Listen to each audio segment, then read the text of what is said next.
మీ destination ఏదైనా ప్రపంచంలో ఏ మూల ఉన్నా CNN travel explore the world your way. అమెరికాలో మరో దారుణ ఘటన. చికాగోలోని షాపింగ్ మాల్లో కాల్పులు. దుండగుల కాల్పుల్లో ఖమ్మం విద్యార్థి మృతి. 4 నెలల కిందటే అమెరికా వెళ్లిన తెలంగాణ విద్యార్థి.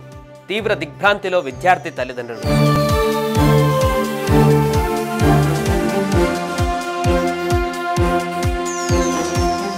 అమెరికాలో మరో దారుణ ఘటన చోటు చేసుకుంది.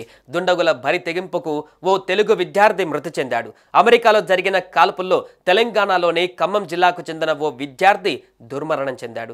ఖమ్మం రూరల్ మండలం రామన్నపేటకు చెందిన నూకారపు కోటేశ్వరరావు కుమారుడు 22 ఏళ్ల సాయి తేజ దుండగులు చేసిన కాల్పుల్లో మృతి చెందాడు.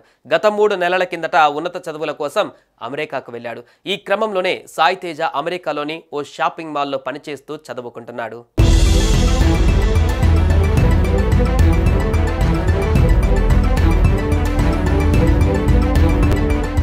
ఈ నేపథ్యంలోనే అమెరికాలోని చికాగోలో కొందరు దుండగులు షాపింగ్ మాల్లోకి చొరబడ్డారు. షాపింగ్ మాల్లోని నగదు దొంగతనానికి వచ్చిన దుండగులు సాయి తేజ్ పై కాల్పులు జరిపి అందులోని నగదును ఎత్తుకువెళ్లారు. ఈ ఘటనలో సాయి తేజ్ అక్కడికక్కడే మృతి చెందాడు.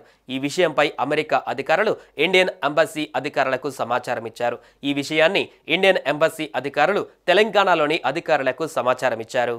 అది కాస్త తల్లిదండ్రులు బంధుమిత్రులకు తెలియడంతో కన్నీరు మున్నేరుగా విలపిస్తున్నారు.